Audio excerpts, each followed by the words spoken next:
क्या आमदनी 2 गुना, 4 गुना, 6 गुना हो सकती है? क्या ये मुमकिन है? जी हाँ। नमस्कार, बहुत स्वागत। डीडी किसान देख रहे हैं, मैं हूँ आपके साथ राधिका चौधरी। आज तेजवापुर गांव। अब ये गांव कहाँ का है? ये गांव है बाराबंकी का, राज्य उत्तर प्रदेश का। इस गांव में आप देखिए कि जहाँ पूरा उत्तर प्रदेश गन्ने के लिए जाना जाता था, वो उत्तर प्रदेश आज हॉर्टिकल्चर की तरफ जा रहा है, बागवानी की तरफ जा रहा है, वो वैल्यू एडिशन की तरफ जा रहा है। हम बात करेंगे आमदनी बढ़ाने पर हमारा यहाँ का किसान जो है किस तरह काम कर रहा है। यहाँ पर आपको फल, सब्जियां न जाने हजारों तरह की वैरायटी एक ही किसान, एक ही खेत में मिल जाएगी। तो देखते हैं कि यहाँ विज्ञान का सहारा किसानों को कितना मिल रहा है। चलिए, चंद कदमों की दूरी है, खेतों की ओर आगे बढ़ते हैं, किसानों से चर्चा करते हैं।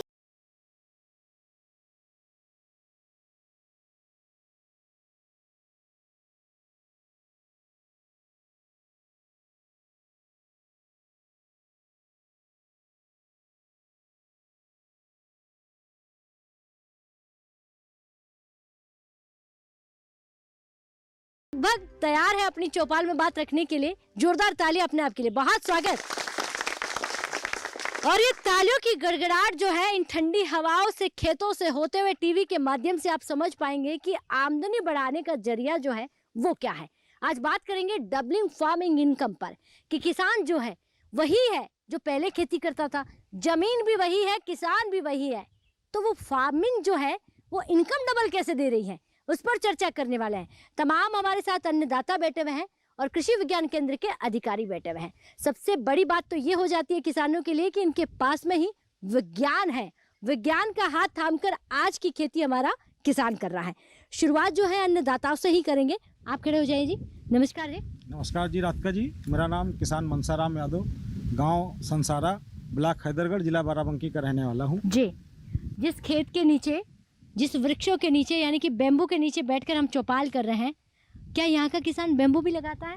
जी हाँ, यहाँ का किसान बांस भी लगाता है। इसलिए लगाता है कि फसलों को हमें सहारा देना होता है। हाँ। सहारा के लिए हम जो है बांस की भी खेती करते हैं, और हमको नहीं, जब हमारे पास पर्याप्त होता है तो बाहर से भी हम लोग मंगा के और इस बांस की खेती को करते हैं।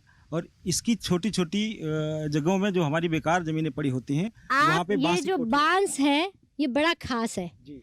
और इस बांस को बड़ा महत्वपूर्ण, मूल्यवान, अनमोल बना दिया गया है जी। और ऐसे कई महापुरुष है जो बांस पर काम कर रहे हैं, उनके बारे में जानिएगा। आपको बहुत सारी इनकम जो ये बांस दिला सकता है। आज इस बांस पर बहुत सारे काम हो रहे हैं, इथेनॉल बन रही है, बहुत सारी चीज़ें, सुविधाएं बन रही हैं। उसके अलावा अगर बात करें डबलिंग फार्मिंग इनकम की, तो आमदनी जो डबल है वो आपकी हुई कि नहीं हुई? देखिए राधिका जी, हमारी आमदनी डबल हुई।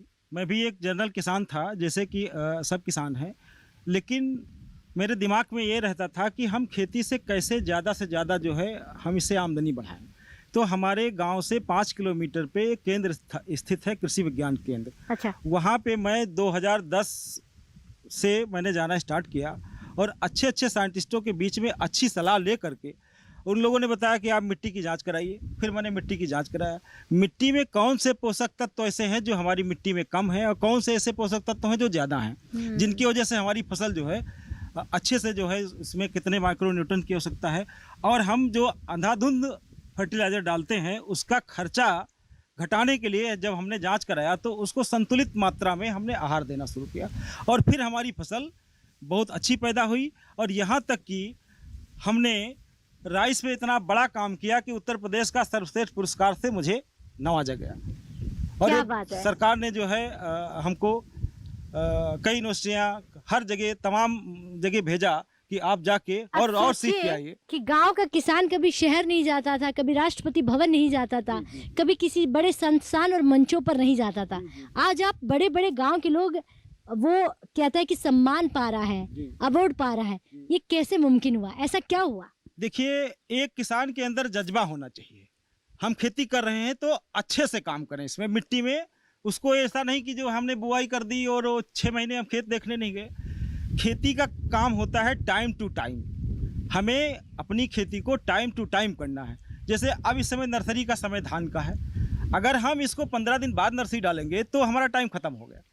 उससे हमें टाइम टू टाइम काम करना है। तो अब किसी भी योजना का जैसे लाभ है, समय पे हमारे गांव में चल के योजना आई, अगर हम उसका लाभ तुरंत ले रहे हैं तो हमें मिल गया, और हम उसमें अनदेखा कर दिया, नहीं कल कल हो जाएगा, परसों जाएंगे, तो उस तरह से हमें योजना का लाभ नहीं मिला। हमें स्वयं अपनी सहायता के लिए स्वयं दौड़ लगाना पड़ेगा कि हमें कहाँ पे अच्छा बीज मिल रहा है, कहाँ पे फर्टिलाइज़र अच्छा है, और कौन से साइंटिस्ट जो अच्छे हैं, जो अच्छे से हमें समझा रहे हैं, उनके पास हम स्वयं चल के जाएंगे तो हमारा जो है लाभ निश्चित होगा।